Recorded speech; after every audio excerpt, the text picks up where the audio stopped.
Si les pregunto a ustedes por el golpe de Estado del 11 de septiembre, muchos lo asociarán de inmediato al de 1973. Pero en esta edición de la Cámara de la Historia quiero narrarles los detalles de uno que ocurrió a la misma fecha, el 11 de septiembre, pero 49 años antes, en 1924. Ese día se instaló una junta de gobierno presidida por el general Luis Altamirano e integrada también por el vicealmirante Francisco Neff y el general Juan Pablo Bennett. Una de sus primeras medidas fue decretar la inmediata disolución del Congreso Nacional, que tuvo que cerrar sus puertas tras 93 años de funcionamiento ininterrumpido. Los antecedentes del golpe de Estado se remontan al 13 de mayo de 1924, fecha en que la Cámara aprobó el proyecto que declaraba que la gratuidad del cargo de parlamentario no obstaba conceder a diputados y senadores, por ley, asignaciones a título de gastos de representación, lo que hoy conocemos como dieta parlamentaria. Cuando el Senado, a las 9 de la noche del 4 de septiembre del año 1924, retomó el debate del proyecto, un grupo de 200 tenientes y capitanes del ejército se ubicó en las galerías superiores de la Cámara Alta. El día anterior ya habían concurrido 57 oficiales a presenciar la discusión. En nombre de Dios se abre la sesión. Continúa la discusión del proyecto que concede indemnización por funciones parlamentarias, señaló quien presidió el Senado, Héctor Arancibia.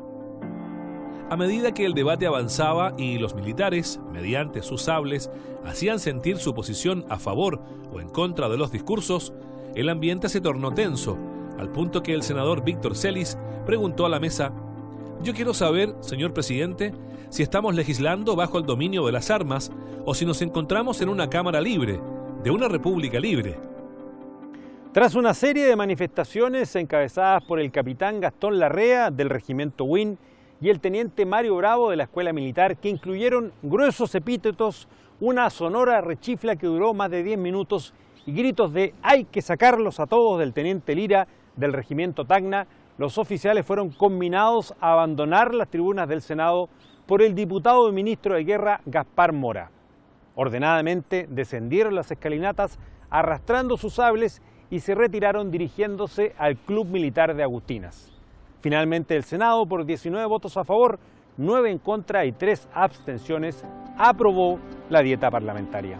Después de una serie de reuniones entre la oficialidad descontenta, generales, políticos y ministros, el presidente Arturo Alessandri recibe el 5 de septiembre de 1924 en el Palacio de la Moneda a los comandantes de los regimientos de Santiago, acompañados de sus respectivos tenientes. Los militares, por intermedio del teniente Alejandro Lazo, ayudante del mayor Carlos Ibáñez, a la sazón director de la Escuela de Caballería, dan lectura a un pliego de peticiones que incluye los siguientes puntos. 1. Veto inmediato a la ley de dieta parlamentaria. 2. Retiro de los ministros Salas, Zañartu y Mora. 3. Despacho inmediato de la ley de presupuesto. 4. Despacho inmediato del Código del Trabajo y demás leyes de carácter social. 5. Modificación del impuesto a la renta. 6. Estabilización de la moneda. 7. Aprobación de la ley de recompensa a los sobrevivientes de la Guerra del Pacífico. 8.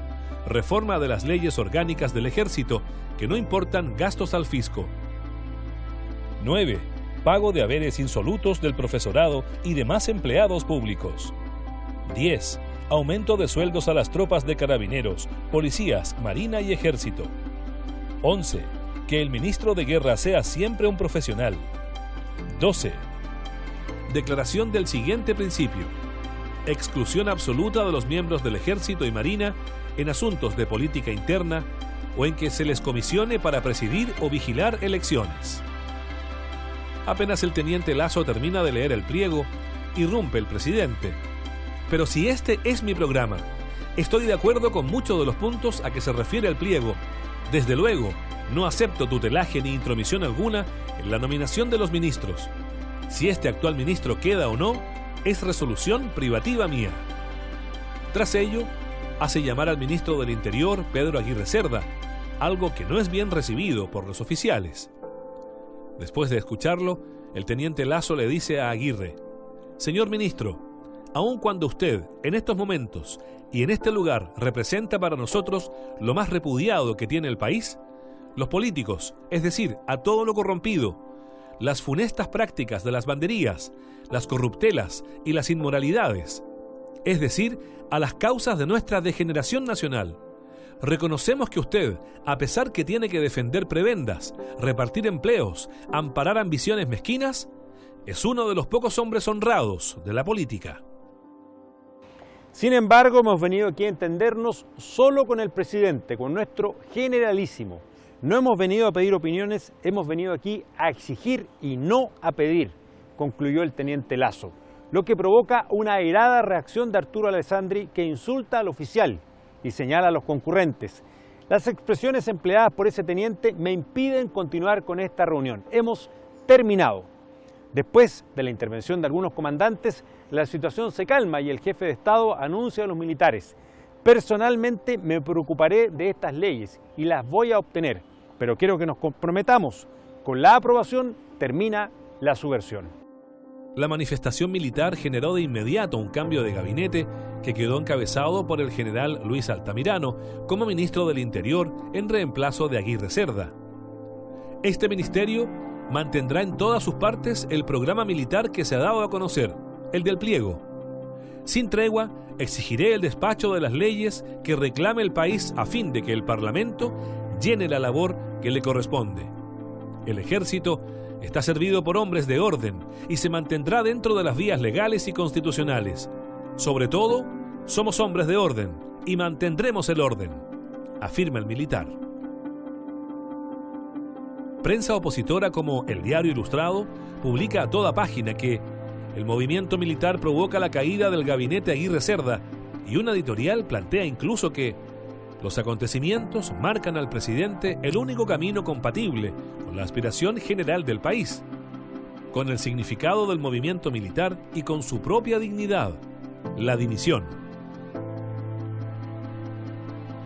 El lunes 8 de septiembre de 1924, la Cámara de Diputados ratifica en los mismos términos que el Senado las siguientes materias: proyecto financiero de 110 millones de pesos de emergencia, reforma a la ley del trabajo, proyecto sobre cooperativas, ley de impuestos, del trabajo, del seguro, de enfermedad e invalidez, de la caja de retiro del Ejército y Armada, aumento de plazas de coroneles y mayores de ejército, ley de ascensos en el Ejército, gratificación a carabineros, reorganización de las policías, de las fábricas del Ejército, leyes de retiro de empleados públicos, de arriendo habitacional, sociedades cooperativas, empleados particulares, contrato del trabajo, conflictos del trabajo, invalidez y vejez, retiro de oficiales, ascensos de tropa, retiro de policía,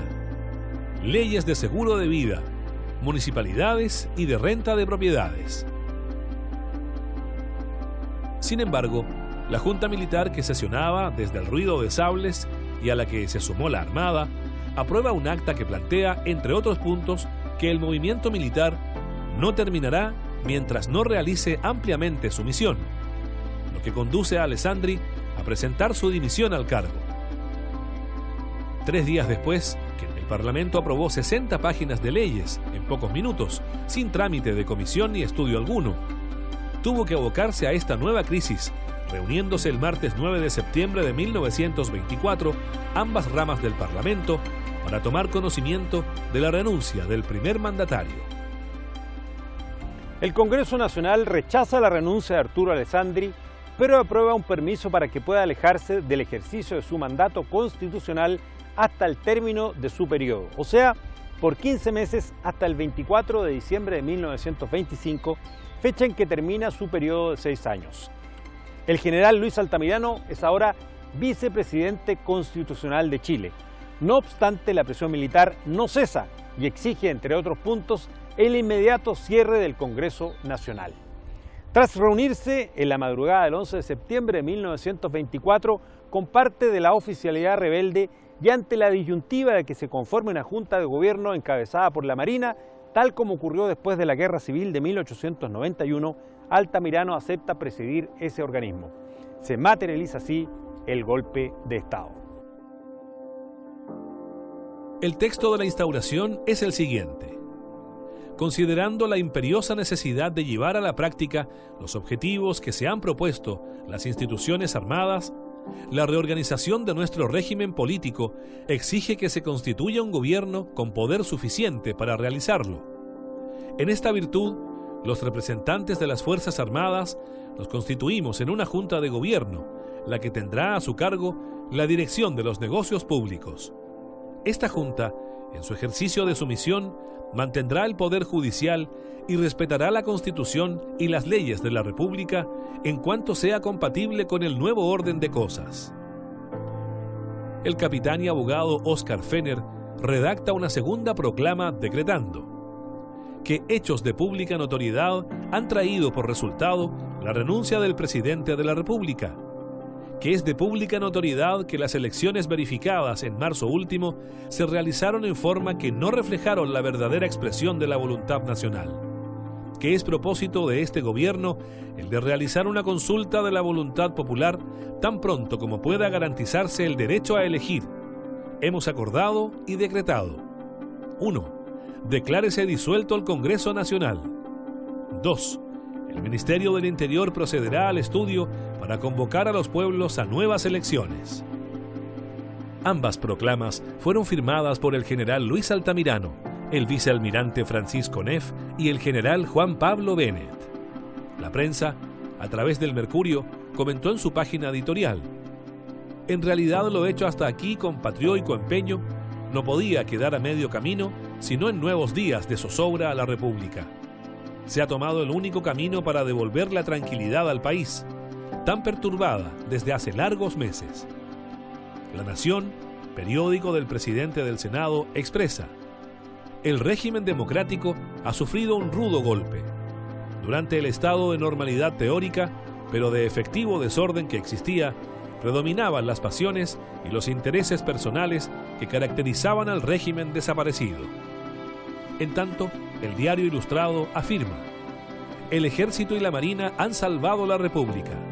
Interpretando la voluntad nacional, han disuelto lo que se llamaba Congreso Nacional. Los postulados de la Junta de Gobierno que asumió el poder el 11 de septiembre de 1924 consignaban entre múltiples puntos que nuestro movimiento ha sido fruto espontáneo de las circunstancias.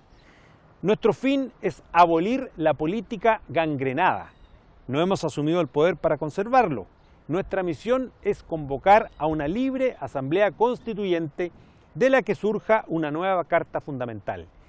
Creada la Constitución, habrá de procederse a la elección de poderes públicos. Constituidos estos poderes, habrá terminado nuestra misión.